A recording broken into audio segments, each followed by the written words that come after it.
Vous voulez savoir ce qui est vraiment important pour analyser un film? Le scénario? Ouais, un peu trop basique. Le nom du réalisateur?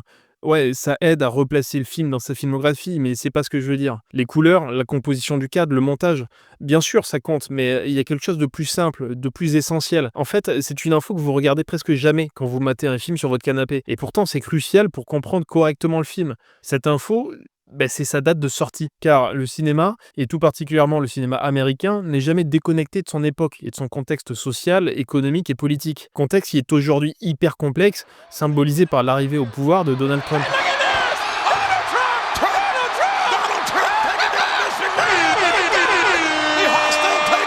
Le cinéma reflète les tensions, les espoirs, les angoisses et les contradictions d'un pays. Sa date de sortie nous aide à situer une œuvre dans l'histoire avec un grand H, et elle nous permet ensuite de la situer dans les grands mouvements qui rythment l'histoire du cinéma.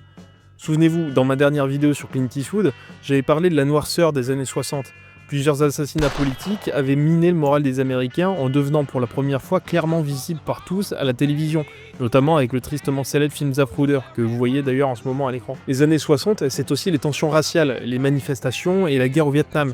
Cette décennie pourrie va profondément influencer le cinéma pour donner naissance au nouvel Hollywood à la fin des années 60 et tout le long des années 70. La censure n'a plus lieu d'être et les films laissent enfin exploser la violence avec des personnages sombres et perdus dans une société profondément injuste et qui les rejette. Toujours dans les 70s, les crises politiques se multiplient. Le président Nixon est forcé à démissionner à cause du scandale du Watergate et de nouvelles investigations révèlent les mensonges de la commission Warren chargée d'élucider l'affaire JFK.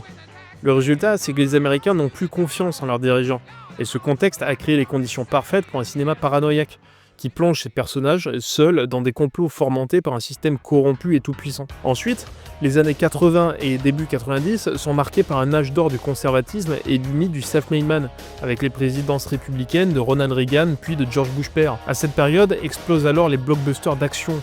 Les héros redeviennent patriotes et virils. Ils sauvent le monde à bout de bras tout en flinguant tout ce qui bouge, et de préférence les saletés de communistes. Sale merde de communiste.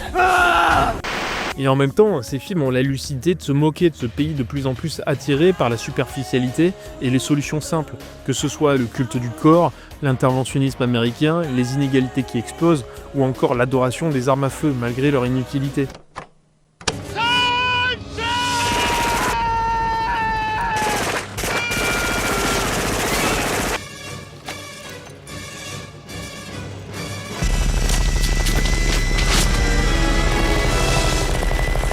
A few moments later.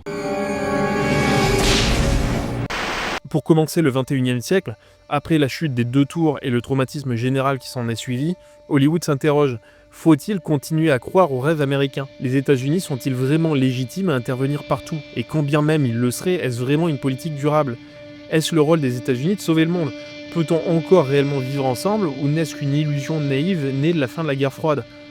Tout le cinéma des années 2000 et 2010 est traversé par ce genre de questions qui traverse un pays qui n'est plus sûr du nouveau rôle qu'il doit jouer au XXIe siècle et qui identifie encore mal ce nouvel ennemi qu'il doit combattre.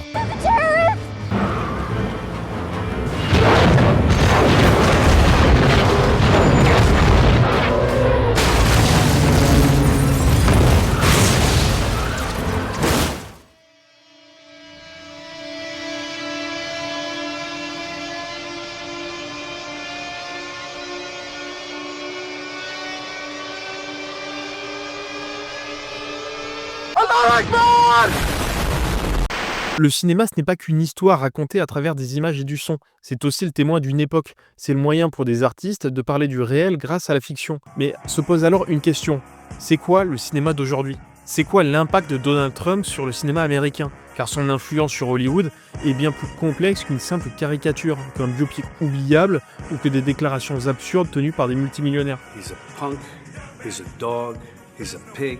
I'd like to punch him in the face. Ouais, attends, Robert, je te coupe une seconde. Je sais bien que t'as été un bon boxeur pendant ta jeunesse, mais ta scène de bagarre la plus récente était un peu ridicule, hein.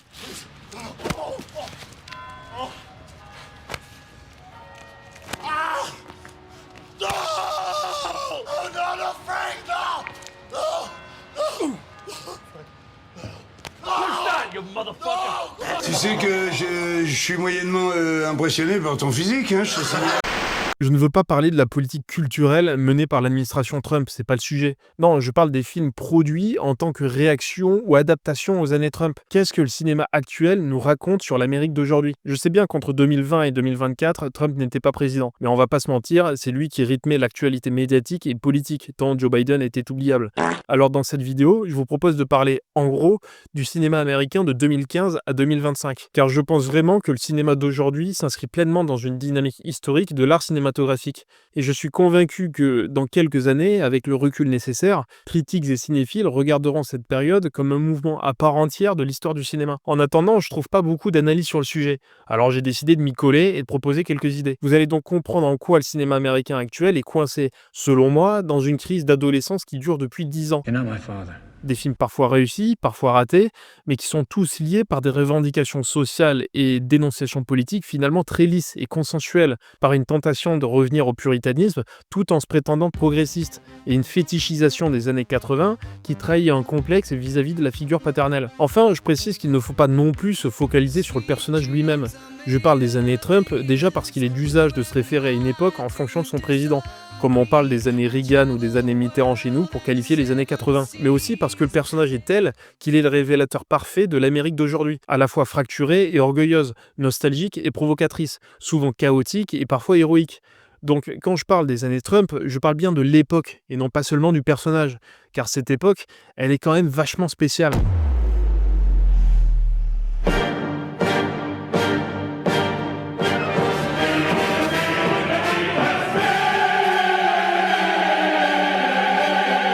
And we will make America great again.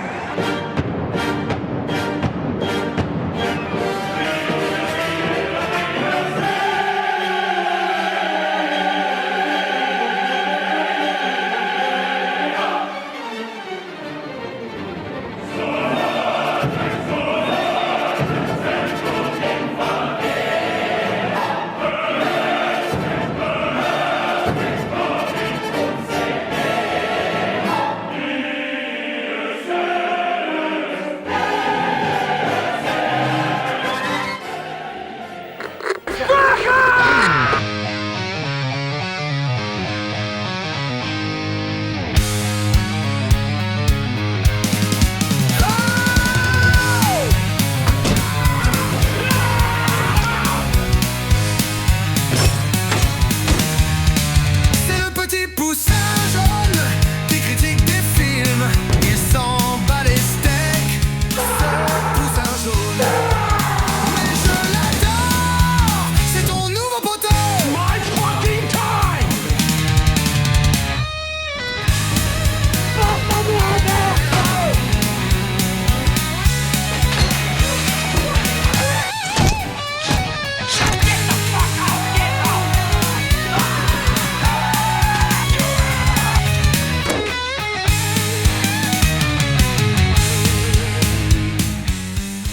You dumb fuck!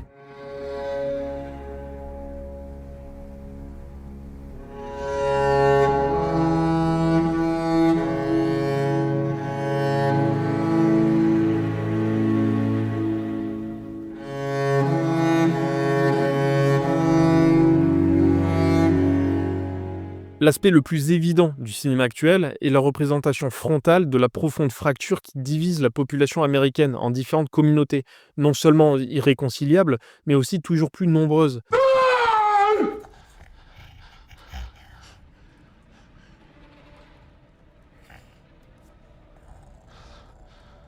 What are you people?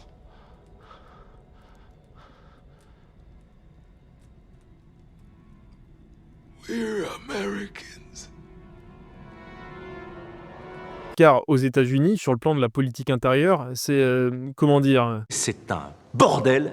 Ouais, voilà, merci Hubert. L'Amérique ne sait plus où elle en est. Les idées politiques classiques sont dépassées, voire complètement désuètes, et émergent de nouvelles idéologies dont l'aspect caricatural est inversement proportionnel à leur capacité d'écoute et de prise de recul, comme les woke ou les QAnon pour ne citer que les plus rigolos. Toutes ces fractures qui redessinent la démographie américaine sont autant de marqueurs identitaires. Ils sont fondés sur des critères toujours plus nombreux, comme évidemment les ressources économiques, la classe sociale, l'orientation sexuelle, le genre, l'appartenance ethnique, la religion, l'opinion politique, ou encore tout ça en même temps. Mais parlons du critère socio-économique, qui est peut-être la matrice de tous les autres. Les films qui en traitent sont symptomatiques de notre époque. Le cinéma américain semble animé par une colère sourde, celle d'un peuple abandonné par ses élites, englué dans la précarité et dévoré par un système cannibale. Cette colère, parfois muette, parfois explosive, irrigue de nombreux films qui représentent tous ceux que la société a laissés sur le bord de la route. On va y aller crescendo et on va parler de Nomadland. Ce film ne parle pas de l'explosion, mais plutôt de la poudre. Une Amérique qui se désindustrialise au détriment de ses classes moyennes et populaires. Les conséquences en sont le chômage de masse, la marginalité et évidemment la pauvreté et le sans-abrisme. Ce film est lent et ne brille pas par un scénario rocambolesque. Non, il surprend plutôt par le portrait d'une nation qui commence doucement à abandonner. Ici, il n'y a pas de colère, pas de lutte des classes, pas de révolte. Plutôt un déclassement inévitable, un renoncement lucide, une résignation quasiment contemplative. Les paysages arides de l'Ouest, autrefois symboles de grandeur et de liberté, incarnent aujourd'hui le vide intérieur des personnages et le déclin moral du pays. Les chercheurs d'or se sont transformés en chômeurs, les cow-boys en clodos et les fidèles destriers en épaves. Ensuite, plutôt que la poudre en sommeil, d'autres films s'intéressent à l'étincelle, celle qui transforme la morosité en colère, l'ennui en rage et l'exclusion en révolte.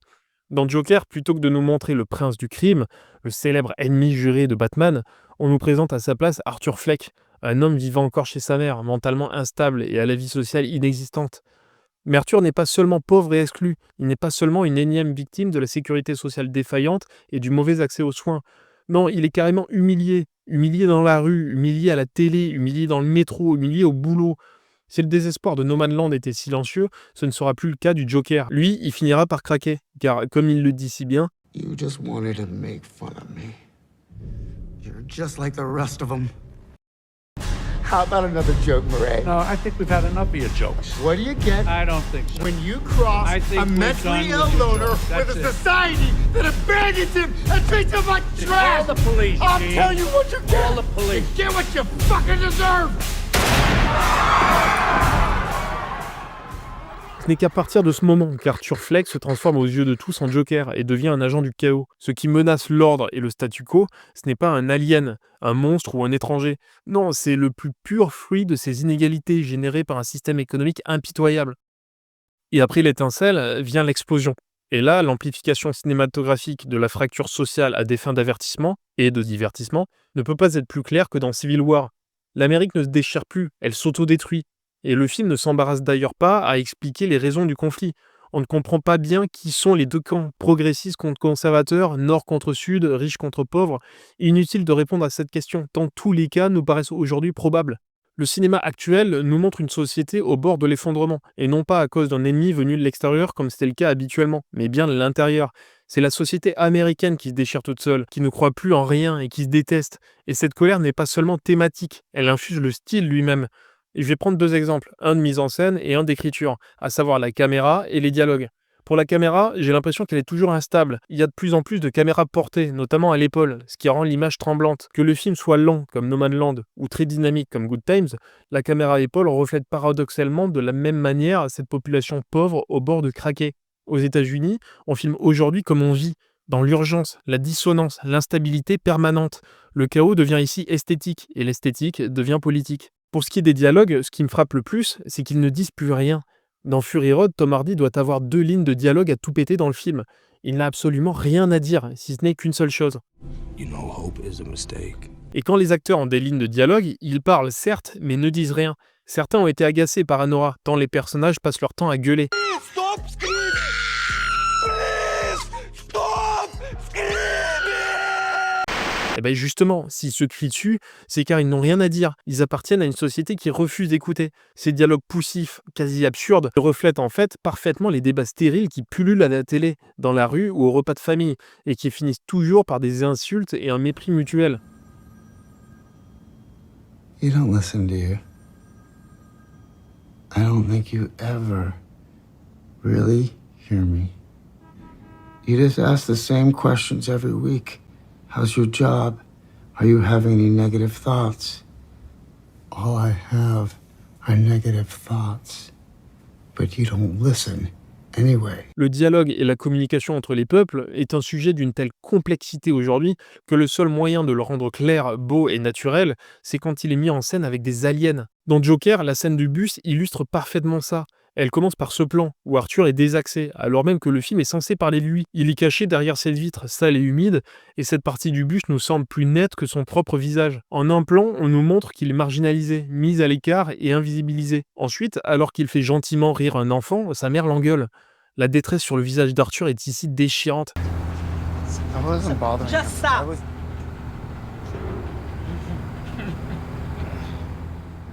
Sa maladie lui provoque un fou rire incontrôlable, donc impossible de parler, impossible de dialoguer. Et alors qu'il tend une carte à la mère avec une explication sur sa maladie, celle-ci continue de le mépriser malgré tout, et ne lui rend même pas sa carte, alors même que c'est écrit dessus noir sur blanc. Mais rends-lui sa carte, bordel! Ces deux personnages partagent le même bus, ont sans doute passé la même journée de merde pour le même salaire minable, et la seule joie innocente qui aurait pu illuminer leur journée est noyée par un bête réflexe d'hostilité primaire. La société américaine est tellement fracturée que même le cinéma dit de divertissement s'empare du sujet. L'Amérique est obnubilée par sa propre implosion. L'ennemi, c'est désormais notre voisin. Mais le problème de ces revendications, c'est qu'elles sont assez évidentes et pas vraiment subversives. Elles insufflent dans leurs films un état d'esprit d'adolescent attardé. Cette mentalité déborde dans tous les films qui parlent de cette fracture sociale. Ils défendent des opinions déjà défendues par tout le monde et soutiennent des causes déjà partagées par toutes les grandes entreprises et les médias mainstream. Même des films objectivement réussis et que j'ai adorés enfoncent pourtant des portes ouvertes. The Substance nous dit que oh là là, la misogynie c'est mal. Us nous dit que oh là là, les inégalités c'est pas bien. Et Mickey 17 nous dit que oh là, la société capitaliste, la guerre, les inégalités, tout ça, tout ça. Comme si l'aspect extrême de la forme servait à donner du relief à un fond cruellement lisse. Même si ces films sont parfois excellents, ils me font penser à des ados devenus subitement anti-système après avoir découvert Fight Club. Un discours soi-disant subversif, mais en fait très consensuel, voire même irréel. Dans Joker par exemple, en plus de filmer la fracture sociale, Todd Phillips la concrétise par une scène d'insécurité quotidienne. Mais sérieux, qui se fait agresser dans le métro aujourd'hui par des traders blancs? Sérieux? C'est un message pertinent selon vous pour illustrer l'insécurité quotidienne dans les grandes villes occidentales? C'est vraiment de cette population dont vous avez peur dans le métro le soir? Ah, tout de suite des insinuations. Non. Autre exemple, Superman. Le réalisateur et ses fans ont mis en avant le fait que Superman est un immigré. Techniquement, c'est vrai, il vient carrément d'une autre planète. Mais vous pensez sérieusement que Superman est une allégorie pertinente pour défendre les gentils immigrés? Oh, c'est beau, sauf que ça n'existe pas, monsieur Attali. Car si on regarde de plus près, Superman a grandi dans une ville rurale du Kansas, pile au milieu du pays. Il est aujourd'hui parfaitement intégré socialement et vit dans le centre-ville d'une grande métropole mondialisée en tant que journaliste. Il est un homme, il est blanc, il a un boulot intellectuel et s'est complètement plié au mode de vie américain. De sa planète d'origine ne subsiste plus rien. Il n'incarne pas la figure du migrant, mais bien celle de l'américain. Superman n'est accepté que dans l'exacte mesure où il n'est plus autre. Il a abandonné son altérité. Ce personnage soi-disant pro-migrant nous dit qu'en fait, il faut accepter l'autre uniquement s'il nous ressemble, et donc qu'il n'est plus autre. C'est pour cela que le cinéma américain me paraît un peu adolescent aujourd'hui. Non seulement je doute de sa pertinence pour dépeindre la réalité quotidienne des États-Unis, mais aussi je trouve qu'il n'a de contestataire que le nom. Et enfin, il est l'idiot utile d'un système plus intelligent que lui. James Gunn croyait filmer une métaphore du super migrant. Il a en fait filmé celle du super américain, servant parfaitement l'agenda du président qui croyait et critiquait.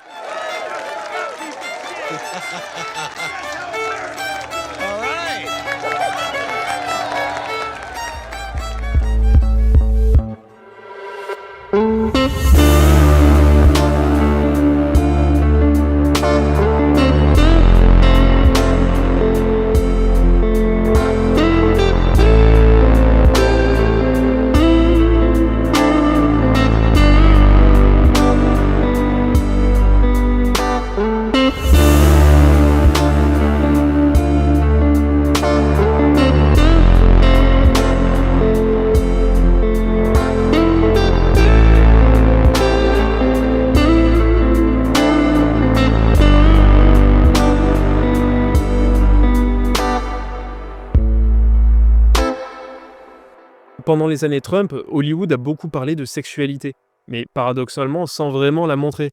On assiste à une mise en avant de l'identité sexuelle comme un badge politique, mais rarement comme expérience charnelle ou émotionnelle authentique. C'est devenu une donnée affichée, revendiquée et soulignée. mais l'acte physique lui-même reste absent des écrans. Ce paradoxe reflète une société où les revendications autour des mœurs se multiplient et sont brandies comme des marqueurs identitaires. Have you ever played or conducted Bach? Honestly, as a BIPOC, pangender person, I would say Bach's misogynistic life makes it kind of impossible for me to take his music seriously. What do you mean by that? You play really well. But nowadays, white, male, cis composers, just not my thing. Don't be so eager to be offended. The narcissism of small differences leads to the most boring conformity. On affiche publiquement ce que l'on a de plus intime, on redéfinit sa propre identité, et on exige des personnages de films qu'ils affichent les mêmes particularités. Enculé, tapette, pédé, tarlouse, etc., etc. Alors même que les chiffres montrent que les jeunes Américains, et plus largement les Occidentaux, font de moins en moins l'amour. Résultat, le désir se consomme davantage comme discours que comme pratique, jusqu'à même faire chuter la courbe de la démographie. Un grand plan de lutte contre ce fléau sera engagé pour permettre justement ce réarmement démographique. De plus, la vague MeToo et l'affaire Weinstein ont profondément transformé le cinéma. Premièrement, l'industrie a dû reconnaître ses fautes et les dysfonctionnements qui permettaient à certains de commettre des crimes en toute impunité. Deuxièmement, les conditions de travail sur les tournages ont changé. Chaque scène intime est désormais encadrée par un coordinateur d'intimité pour protéger les acteurs. Ces conséquences sont, ma foi, tout à fait louables et vont, je pense, dans le bon sens.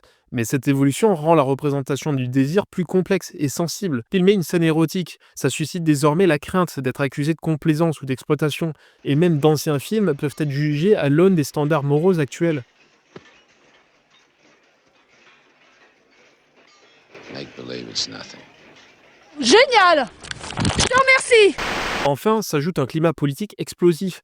D'un côté, une frange progressiste radicale valide l'idée qu'un enfant de 8 ans puisse changer de genre quand ça lui chante.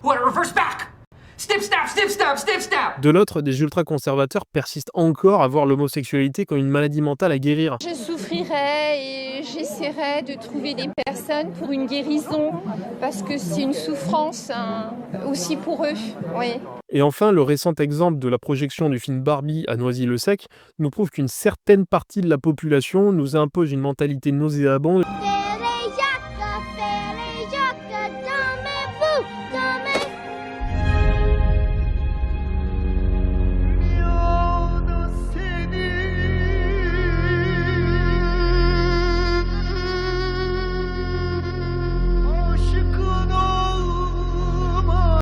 Dans ce champ de mine idéologique, leur représentation de l'amour à l'écran, au sens charnel du terme, s'est transformée car trop sensible.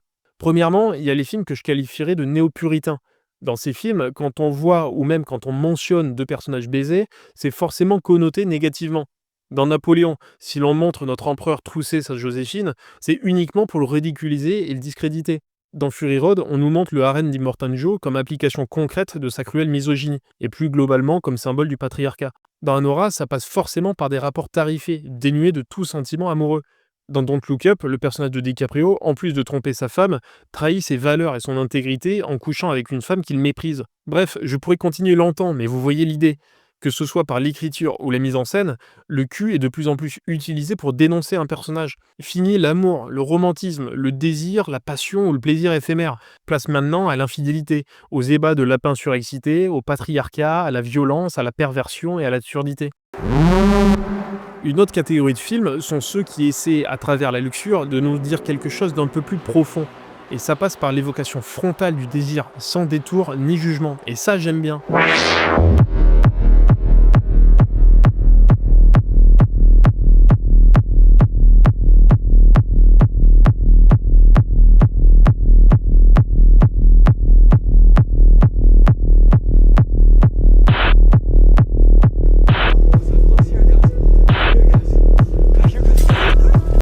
Des films comme Love Lies Bleeding, ou la plupart des œuvres de Luca Guadagnino, tout autant militants qu'ils sont, osent quand même remettre le corps et le désir au centre du récit et de la mise en scène. Ils montrent l'homosexualité dans ce qu'elle a de plus naturel, sensuel et parfois dérangeante. tout en proposant une réflexion sur ce que ça dit de nous. Ce sont des films où l'érotisme sert la narration et où la mise en scène laisse une empreinte durable dans l'œil du spectateur. Bref, comment aborder la thématique LGBT tout en restant sincère et pertinent. Même l'hétérosexualité peut être questionnée avec intelligence. Dans Blade Runner 2049, le personnage principal, Kay, un répliquant, est amoureux d'une intelligence artificielle, Joy. Je ne succomberai pas à ta beauté ensorceleuse. Or, elle n'apparaît que sous forme d'hologramme, empêchant donc tout rapprochement physique. Dans une scène du film, ils peuvent enfin faire l'amour grâce à l'intermédiaire d'une prostituée qui accepte de prêter son corps. C'est l'une des plus belles séquences érotiques que j'ai pu voir. 3 êtres, 3 natures différentes, un robot, une IA et un corps humain soumis à la marchandisation. Cette scène, en plus d'être magnifique, nous partage une intimité inédite, où les gestes sont à la fois hésitants et d'une tendresse sincère. La sensualité qui s'y exprime est étrange, presque irréelle, mais profondément vraie dans le désir de communion. Les 2 personnages s'aiment sincèrement et sont même programmés pour ça. Mais là, ils pourront enfin se toucher. Le plaisir charnel est une fin en soi, car ils en ont toujours été privés. Villeneuve y déploie une esthétique hypnotique, à cheval entre la passion amoureuse et l'inévitable décalage entre 3 êtres d'espèces différentes. Le film prouve que le plaisir peut encore être beau, tout en s'interrogeant sur sa nature, sur son évolution et sur sa pratique dans une société techno-dystopique. Sans en être le sujet principal, Blade Runner signe pourtant une scène de cul absolument incroyable.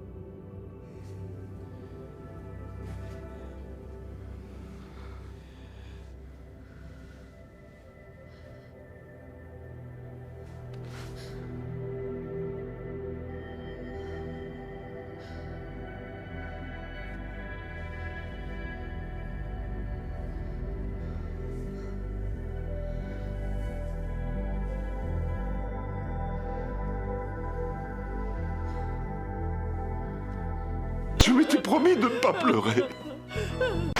Et cette force de la mise en scène passe d'ailleurs par la couleur. Chez Guadagnino, comme dans Love Lies Bleeding, les teintes sont très saturées, très vives, presque flamboyantes. Elles renforcent l'intensité des émotions, qu'elles soient positives ou négatives, exacerbent la tension sexuelle et aident à ancrer le récit dans un contexte spatio-temporel. Le cinéma de ces 10 dernières années adopte volontiers une esthétique très colorée, que l'on retrouve aussi chez les frères Safdie, chez Denis Villeneuve ou chez plein de réalisateurs actuels. C'est un usage conscient et précis de la palette pour servir le propos.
Pour en revenir au Superman de James Gunn, de nombreux fans se sont extasiés du fait que les couleurs soient enfin de retour après 20 ans de films gris et sombres, tels que le Superman de Snyder ou encore la trilogie Batman de Nolan. Mais si ces gens avaient regardé autre chose que des films de super-héros à la con, ils auraient bien vu que les couleurs étaient déjà là depuis longtemps. Mais dans les films Marvel, cette saturation se transforme à l'inverse en overdose. Les couleurs ne racontent plus rien. Elles clignotent juste comme une enseigne lumineuse pour attirer le spectateur fainéant et lui donner envie de gerber. Et là, on arrive à la 3e catégorie de films. Ceux qui effleurent seulement la question de manière prudente, aseptisée et réduite à des signes extérieurs de progressisme. Et ce pusillanisme est le même quand il s'agit de traiter d'autres questions sociétales. Les films de super-héros et autres films de franchise à la con se contentent d'aligner des personnages de la diversité ou des allusions à des débats publics éphémères, comme un coche des cases dans le cahier des charges du Parti démocrate. Mais voyons. Pour en revenir au désir, par exemple, il multiplie les blagues, les sous-entendus, mais jamais de scènes de cul. Sérieusement, pourquoi les super-héros ne baissent-ils jamais? Les femmes sont ultra bonnes dans leur combinaison en latex moulante. Elle est parfaite. Et les hommes, quant à eux, sont des demi-dieux grecs bodybuildés. Et ils font face à des situations de stress intense, mêlées à une starification à l'extrême, dans un contexte de fin du monde, toujours en approche. Ils devraient avoir envie de copuler sans arrêt, non? Et pourtant, zéro érotisme. Derrière la façade progressiste, un puritanisme intact. Comme si l'idée ne traversait jamais l'esprit de ces demi-dieux purs et vierges. En ça, je préfère largement The Watchmen, qui me semble beaucoup plus sincère et honnête. Non seulement le film propose une vision sur l'histoire américaine, mais il ose aussi parler du désir avec humour et sincérité. Cette fameuse scène d'amour prouve qu'on peut être fun, provoquant et sensuel, tout en ayant quelque chose à dire. Cette métaphore de l'extase s'inscrit d'ailleurs exactement dans ce que faisait Alfred Hitchcock à la fin de La mort aux trousses par exemple. Ou dans un autre registre, je préfère le Batman de Robert Pattinson, complètement complexé et inadapté socialement. Derrière le masque du héros, il n'ose même pas passer à l'acte avec Catwoman, alors même qu'il en a sans doute terriblement envie. Mais moi je veux faire l'amour! Je veux faire l'amour! T'es un malade, Bernard. Hollywood ne parvient pas à digérer son passé, et à quelques exceptions près, le désir dans le cinéma post-MeToo est montré de manière péjorative et moralisatrice. Les films montrent le plaisir comme problématique, honteux ou dangereux, comme s'il fallait le punir ou l'encadrer. Ou alors il est édulcoré et adolescent, les corps parfaits viennent remplacer de manière timorée une intimité réelle. Cela crée un décalage entre la réalité du désir et sa représentation à l'écran. Le cinéma se prive d'explorer avec profondeur, sans mauvais jeu de mots, le plaisir, ce qui limite sa capacité à représenter la vie adulte dans toute sa complexité.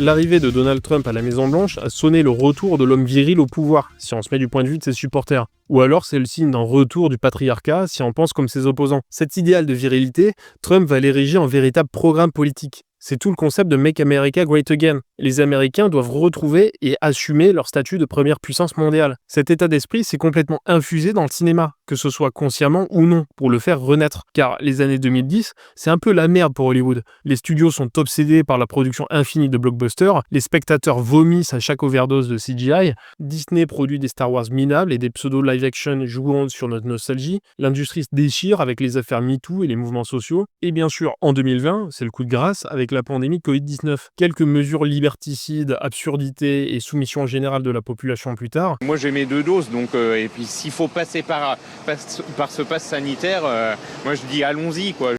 Il a fallu redémarrer la machine. Il a fallu trouver le film qui ramènera les gens en salle. Le produit d'appel, quoi. Un acteur qui séduira le public, un sujet qui intéressera autant les cinéphiles que les spectateurs du dimanche, un film tourné résolument vers l'avenir, mais qui jouera quand même sur cette fameuse corde sensible de la nostalgie. Et ce film...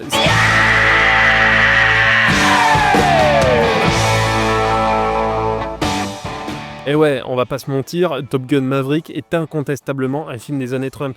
Tu peux pas faire plus make cinéma great again que ça. Déjà, malgré la simplicité de son scénario, force est de constater que le film est en fait assez en avance sur son temps. Après tout, l'enjeu final est le bombardement d'un site d'enrichissement en uranium dans un état voyou, au cours d'une mission aéronautique jamais vue dans l'histoire. L'état voyou n'est jamais mentionné dans le film, mais tout porte à croire qu'il s'agit de l'Iran. Eh bien, quelques années plus tard, en 2025, c'est exactement ce que feront les États-Unis de Trump. Bombarder les sites d'enrichissement d'uranium de l'Iran avec un raid aérien inédit dans l'histoire. Le film illustre et même anticipe l'interventionnisme américain. Mais Maverick, c'est surtout le retour du héros et de la figure ambiguë du père, signature du cinéma adolescent d'aujourd'hui. Maverick a mûri, il ne sera plus l'élève qu'il était dans le premier opus, mais bien le professeur. Il s'imposera comme la figure paternelle que ses élèves devront littéralement essayer de tuer lors d'exercices de combat aérien. Working as a team, you have to shoot me down or else. Or else what, sir? Or else I shoot back. Et si les élèves pilotes font mal leur boulot, ils seront punis. Cette notion freudienne de devoir tuer le père se fait avec bienveillance et admiration dans Top Gun, car Maverick reste avant tout un héros américain par excellence. Mais dans de très nombreux films contemporains, le père est clairement une figure au mieux ambiguë, au pire carrément à abattre. Dans certains, il peut être protecteur, mais aussi complètement dépassé. Ils rassurent, ils incarnent l'ordre, la tradition, mais aussi l'autorité, le conformisme et l'immobilisme. C'est le père de Spielberg dans The Fabelmans, un père aimant certes, mais qui ne croit pas en son fils, comme sa femme ne croit pas en lui. C'est le shérif de Three Billboards, qui meurt à petit feu et qui ne parvient pas à résoudre une affaire criminelle malgré tous ses efforts. Ou Logan, qui était un super-héros dépressif et alcoolique, témoin d'une époque révolue. Ou encore le père Atreides dans Dune, qui symbolise le monarque noble et efficace, inadapté à ce nouveau monde de magouilles politiciennes pour le contrôle des matières premières. Ils sont des vestiges du passé, mais sont volontiers orientés vers l'avenir. Mais peu importe, ils auront tous un destin tragique. D'autres films montrent des pères autoritaires et corrompus. Dans The Batman, la découverte des compromissions de Thomas Wayne fissure le mythe paternel et oblige Bruce à affronter la vérité. Dans Joker, Thomas Wayne est traité de la même manière, avec une couche de suffisance et de mépris de classe en plus. Dans Love Lies Bleeding, une jeune lesbienne doit affronter son père, symbole du patriarcat. Enfin, d'autres films dressent un portrait encore plus cruel car réaliste, du père absent, défaillant et surtout impuissant. Dans The Son, la paternité est synonyme de fragilité, de désorientation et de souffrance psychique, malgré les signes extérieurs de réussite sociale. Dans The Whale, un père obèse tentera de renouer des liens avec sa fille, avec qui il n'entretenait plus rien. Dans Blade Runner 2049, la quête du personnage principal est celle d'un fils sans père, qui cherche en vain sa filiation. Ici, le cinéma dit une angoisse profonde. Le père n'est plus un repère. Il est au mieux un boomer impuissant, au pire un tyran réactionnaire, ou encore une absence douloureuse. Ce retour d'une figure paternelle, c'est aussi et surtout le retour du cinéma traditionnel. Pendant la pandémie, nous étions tous habitués à regarder des séries dans notre canapé sur Netflix. Mais avec Maverick, on nous autorise enfin à nous déplacer en salle, acheter du vrai popcorn, voir un vrai film hollywoodien sur grand écran. Tout le marketing du film s'est construit là-dessus. Il nous promettait de vrais avions de combat, de vrais pilotes de chasse sur le siège avant pour les piloter, et les acteurs derrière qui encaissaient vraiment les manœuvres. Une quasi-absence de CGI, de la vraie poussière du désert, du vrai métal des appareils, bref, que du vrai, que du cinoche à l'ancienne. Et Maverick n'est pas le seul dans ce cas. L'overdose d'effets numériques dégueux est aujourd'hui telle que l'absence de CGI est désormais un argument marketing pour vendre un film. Tom Cruise qui réalise lui-même ses cascades dans la saga Mission Impossible, Christopher Nolan qui a tenu à filmer un vrai avion se cracher et à filmer son explosion nucléaire en ne la truquant qu'avec des véritables effets pyrotechniques. Je pense aussi à David Leitch qui est passé de cascadeur à réalisateur pour faire des films où les cascades et les bagarres sont le moteur de l'action, sont le moteur de l'histoire. Certains studios auraient peut-être compris que les gens en ont marre des effets numériques et qu'ils ne s'enthousiasment plus de rien, tant la surenchère d'effets spéciaux est devenue banale. Aujourd'hui, une vraie bagarre bien chorégraphiée semble plus excitante qu'une planète détruite par un rayon laser géant. C'est le retour d'une certaine authenticité du cinéma grâce à la nostalgie de l'action véritable, à la glorification du héros et à sa rivalité avec le père. Tous ces éléments sont concomitants au grand retour des années 80, une époque où les effets numériques étaient encore très limités et où les héros étaient adorés. Depuis une dizaine d'années, la production audiovisuelle se complaît à replonger dans cette époque. On a eu droit à des suites ou des remakes des films des années 80, comme Mad Max, Blade Runner 2049, Dune et évidemment Top Gun.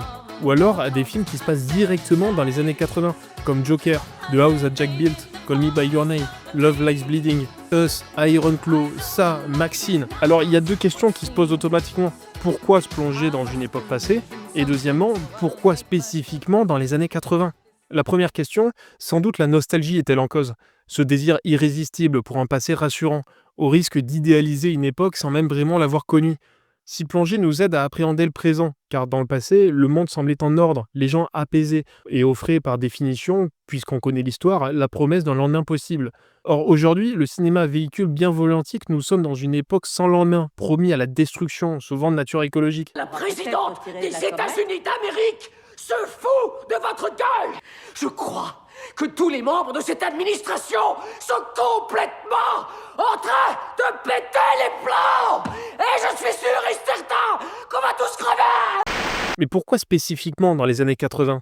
Eh bien, la crise d'adolescence du cinoche américain, justement. Et je dirais même plus, il a un sérieux problème de daddy issue. Car les années 80, ce ne sont pas seulement des couleurs flashy, des néons, de la musique et tout l'imaginaire qui va avec. Les années 80, c'est avant tout les années Reagan, un président républicain, conservateur, et s'étant fait élire et réélire, d'abord en critiquant son prédécesseur démocrate, mais surtout en promettant de rendre à l'Amérique sa gloire d'antan. Mais ça vous rappelle personne ? C'était quoi déjà le slogan de Ronald Reagan ? To make America great again. We'll make America great again. I love you. C'est en ça que je dis que les cinéastes actuels ont un daddy issue. Ils réalisent des films pseudo-subversifs qui enfoncent des portes ouvertes, rejettent Trump, mais retournent pourtant dans l'ère dorée du conservatisme et du parti républicain. Et en parlant des républicains, c'est d'ailleurs marrant de voir à quel point Hollywood fait une fixette sur eux. Tous les biopics de politiciens sont des républicains, que ce soit Lincoln, Nixon, W. Bush et son vice-président Dick Cheney, et bien sûr Trump. À l'inverse, il n'y a aucun biopic sur Obama, Clinton ou d'autres démocrates. Même JFK, qui apparaît dans un nombre incalculable de films, de séries et de jeux vidéo, n'a pas encore eu droit à son biopic et ne semble exister dans le cinéma que par son assassinat et le film Zapruder. Sa femme et même sa maîtresse ont eu droit à un biopic avant lui. Les stars hollywoodiennes ont beau mépriser les conservateurs en discours, ils en sont pourtant fascinés dans leur cinéma, comme les bons adolescents complexés qu'ils sont. Les républicains incarnent des figures paternelles, clivantes, autoritaires, polarisantes, donc cinégéniques. Ils sont des pères de la nation, à admirer ou à détester, mais toujours imposants. D'où ce paradoxe. Hollywood rejette le conservatisme en discours, mais il vit dans son imaginaire, comme un adolescent qui insulte son père tout en reproduisant ses gestes. Hollywood a besoin de ses pères autoritaires pour continuer à raconter des histoires. Et c'est pour ça que je pense que les films de ces dernières années montrent autant de figures paternelles solides, viriles, mais aussi ambiguës et violentes. Cette nostalgie des années 80 traduit donc une angoisse contemporaine, retrouver la solidité d'un passé où l'Amérique dominait, où les héros étaient clairs et le monde était simple. Et la véritable angoisse, c'est que les gentils cinéastes progressistes d'Hollywood partagent en fait le même fantasme que Trump, car cette nostalgie peine en fait à cacher des tendances clairement réactionnaires. Living in the new world with an whole soul. These rich men north of Richmond, Lord knows they all just wanna have total control. Wanna know what you think, wanna know what you do, and they don't think you know, but I know that you do, 'cause your dollar ain't shit, and it's taxed to no end, 'cause the rich men, 'cause the rich men.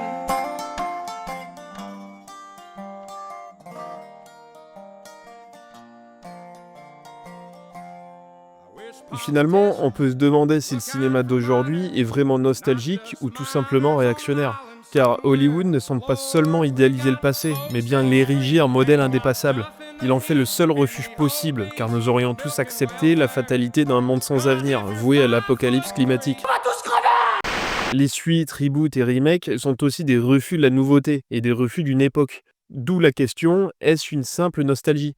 Probablement pas. D'abord car elle vient de cinéastes qui recyclent leur propre jeunesse comme s'il s'agissait d'un langage universel. Mais en vérité, cette insouciance adolescente qu'ils croient nous faire revivre n'appartient qu'à eux. Leur cinéma exprime surtout une incapacité à comprendre le présent et une obstination à rester figé dans une époque complètement ringarde. Alors au lieu de s'ouvrir vers l'avenir, ils s'y opposent. On le voit par exemple avec la représentation de la technologie et surtout des réseaux sociaux. Presque toujours, le cinéma les dépeint comme un fléau. Dans The Batman, le méchant du film est un tueur en série qui filme ses meurtres et recrute des nouveaux fidèles via des lives. Dans Triangle of Sadness, Star ou Don't Look Up, on nous ressort toujours la même critique. Les influenceuses superficielles sur Instagram, les imbéciles sur Twitter ou la viralité, la moindre polémique. Mais c'est bon, putain, on le sait déjà ça. Ce discours aurait eu du sens il y a 20 ans. Aujourd'hui, ça revient juste à enfoncer des portes ouvertes. On a presque l'impression que les gosses de ces réalisateurs leur ont enfin expliqué comment fonctionnent les réseaux sociaux. A l'inverse, Anora est un peu plus subtil. Un homme de main, par exemple, passe son temps à insulter la génération TikTok pendant tout le film. Mais au final, ce sont les jeunes qui trouvent une solution grâce à Instagram. Et je suis bien conscient que les réseaux sociaux ont engendré plein de dérives, mais réduire leur rôle uniquement à ça, c'est paresseux intellectuellement. Ce sont aussi des espaces d'expression, de créativité, de lien social. Cette vidéo YouTube en est la preuve. Au fond, cette vision unilatérale traduit moins une critique lucide qu'un réflexe de rejet, celui d'une ancienne génération qui ne comprend pas le monde contemporain et préfère le condamner d'avance. Et ce retour au passé ne concerne pas seulement la technologie. On retrouve aussi dans le cinéma actuel une morale punitive. Toute transgression est sanctionnée, toute alternative au statu quo est présentée comme extrémiste, chaotique et inacceptable. Joker en est l'exemple parfait. Sous couvert de critique sociale, le film plonge son personnage dans une folie meurtrière. Sa révolte n'est jamais altruiste, toujours destructrice, et forcément le fruit d'un malade mental. Résultat, le spectateur sort du film convaincu que toute tentative de changement est pire que l'ordre établi. Changer le monde? Quelle drôle d'idée! Il est très bien comme ça, le monde, pourquoi changer? Sous couvert de critique sociale, c'est en fait une logique clairement conservatrice. Diaboliser la rupture pour mieux sanctifier le statu quo. Alors même que le constat de base était le bon. Oui, la société américaine souffre d'inégalité et de pauvreté. Mais la morale du film, au fond, c'est qu'il vaut mieux ça, une société imparfaite mais stable, plutôt qu'un barjot qui fait tout péter sans rien proposer d'autre. La tentation réactionnaire est évoquée par contre de manière hyper intelligente dans La La Land. Ryan Gosling, encore lui, y incarne Sébastien, un puriste du jazz persuadé de défendre l'art pur et véritable. Mais aime-t-il au moins vraiment le jazz, ou seulement l'imaginaire romantique qu'il projette dessus? Des Afro-Américains dépressifs et alcooliques qui jouent du piano dans un bar pourri avec une clope et un whisky. Son amour du jazz est particulier, tant il semble vouloir l'enfermer sous une cloche de verre plutôt que de le faire évoluer. Son rapport à l'art est finalement exactement celui du cinéphile réactionnaire d'aujourd'hui. Il ne s'intéresse pas à ses transformations, à ses hybridations et à ses nouvelles têtes d'affiche. Il se paluche sur l'ancien et critique gratuitement des réalisateurs actuels aimés par tous pour paraître intéressant. Il se complaît dans l'idée que c'était mieux avant, et ce genre de réflexion me saoule, mais m'amuse en même temps car sans argumentation solide derrière, elle ridiculise à la fois le cinéphile le plus pointu comme le spectateur moyen. Et je m'inclus moi-même dans ce travers d'ailleurs. J'ai tendance à chier automatiquement sur tous les films de super-héros et à les prendre de haut. Mais puis-je vraiment me prétendre cinéphile si je rejette en bloc tout un pan de l'art que je suis censé aimer? Et pour en revenir à La La Land, Sébastien rejoint finalement un groupe de jazz moderne pour gagner sa vie. Son leader est lui aussi un puriste, mais comprend par contre la nécessité de moderniser sa musique pour la rendre plus accessible. I know. It's different. But you say you want to save jazz. How you going to save jazz if no one's listening? Jazz is dying because of people like you. How are you going to be a revolutionary if you're such a traditionalist? Et je pense que malgré son jusqu'au-boutisme, Sébastien s'est fait à cette idée. Lors d'un concert où toute la mise en scène nous montre la modernité du truc, avec une caméra hypermobile, des danseurs et des effets sonores et lumineux, il y a ce plan qui, pour moi, est le plus important du film. Sébastien joue à cheval d'une main sur un authentique piano à queue de chez Steinway et de l'autre main sur un synthé électronique moderne. Voilà ce que propose Damien Chazelle, embrasser la modernité tout en restant fidèle à ses racines. Il semble obsédé dans tous ses films par la réconciliation de deux époques. Son cinéma transpire la nostalgie, mais en vrai cinéphile, son objectif n'est pas de nous dire que c'était mieux avant. C'est plutôt de créer des œuvres modernes, jouissives, pour rendre sa passion du cinéma plus accessible à des non-initiés. Or, la nostalgie qui traverse le cinéma actuel, en plus d'être évidemment le résultat d'un savant calcul commercial, me semble plus d'ordre réactionnaire, par des réalisateurs qui diabolisent notre époque ou par des cinéphiles qui ne jurent que par le passé. C'est un refus du présent, époque qui est toujours tournée en dérision. Et petite parenthèse, quand je dis que le cinéma américain est aujourd'hui en pleine crise d'adolescence, ce n'est pas seulement de manière péjorative. Être adolescent, ce n'est pas uniquement être immature, c'est aussi être en quête de repères, être innocent et rebelle à la fois, capable de crier sa colère tout en ayant une naïveté touchante. Le cinéma actuel porte exactement cette ambivalence. Il rejette les figures d'autorité, il met en scène des contestations, mais des contestations souvent très consensuelles et politiquement correctes. Ça ne les empêche pas d'être belles et réussies. Bien au contraire, c'est précisément cette crédulité adolescente, à la fois maladroite et vibrante, qui fait leur charme. Everybody's gotta live, and everybody's gonna die. Everybody's gotta live. I think you know the reason why. Sometimes the going gets so good, then again it gets pretty rough. But when I have you in my arms, baby, you know I just can't get enough. Oh yeah, everybody's gotta live. Yes, they do. And everybody's gonna die. Everybody's trying to have a good time. I think you know the reason why. I saw a blind man standing on the corner yesterday, baby. He couldn't hardly tie his shoes, but he had a harmonica and a guitar strapped around his neck. Et il y a même quelque chose de très drôle dans cette posture. Le cinéma contemporain a trouvé son grand méchant, son ennemi absolu en la personne de Donald Trump.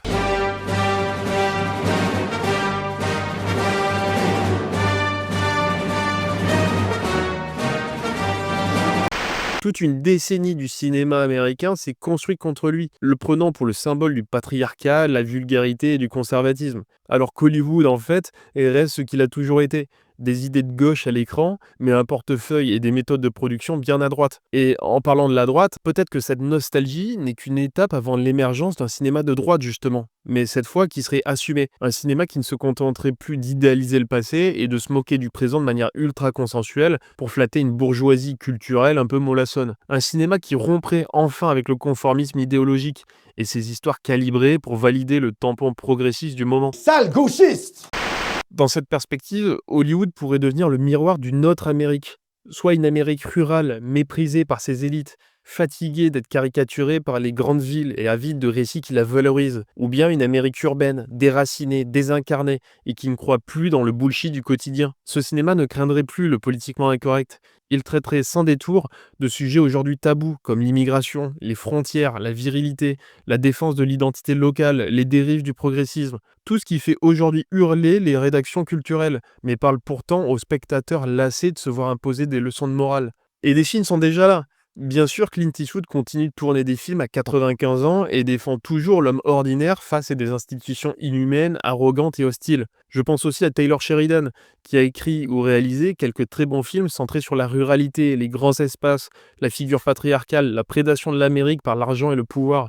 Et puis enfin, certains films sont même carrément perçus comme réactionnaires par des critiques de gauche complètement hors sol, alors même que ce n'était pas du tout l'intention de leur réalisateur. A Quiet Place, réalisé par John Krasinski par exemple, a été lu comme un pamphlet conservateur simplement parce qu'il montre une famille blanche traditionnelle se protégeant des envahisseurs aliens. Alors qu'en réalité, le film aborde surtout des thèmes universels comme le deuil, la parentalité ou le sacrifice. Mais si cette tendance persiste à étiqueter moralement et automatiquement chaque œuvre, certains cinéastes pourraient se dire que, foutu pour foutu, autant assumer pleinement des choix réellement conservateurs. Et ce potentiel est réel, car une partie des spectateurs américains se sent exclus par le cinéma mainstream, trop lisse, trop consensuel, trop soucieux de coller au discours progressiste dominant. Lassés de cette propagande, de ces histoires aseptisées pour plaire aux festivals et aux critiques bien pensants. Ces spectateurs attendent des récits plus rugueux, plus incarnés, plus proches de leur quotidien. De la même manière que le nouvel Hollywood s'est construit contre la production trop rigide des décennies précédentes, un cinéma de droite pourrait s'imposer aujourd'hui en alternative provocatrice et populaire au politiquement correct actuel. Ce cinéma de droite ne serait pas une rupture absolue, mais un simple cycle historique. Quand le cinéma mainstream se radicalise idéologiquement d'un côté, des contre-courants finissent toujours par apparaître de l'autre. Peut-être que c'est ça l'avenir du cinéma américain. Car le cinéma contemporain, encore adolescent, se perd dans le rejet systématique des figures d'autorité et les critiques sociales convenues. Devenir adulte pourrait alors signifier assumer une sensibilité de droite et traiter des sujets qui étaient jusqu'alors passés sous le tapis. En osant aborder ces thèmes, en osant s'adresser aux fameux deplorables que les démocrates méprisent. You could put half of Trump supporters into what I call the basket of deplorables. Right? Hollywood pourrait retrouver une nouvelle force, raconter des histoires plus pertinentes et surtout devenir plus adulte, plus universel et moins prisonnier de son progressisme de façade.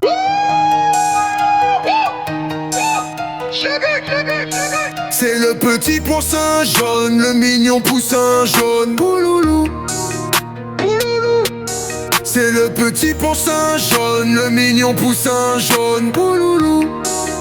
Pouloulou. Son fat de crâne là on dirait le boule à ta daronne.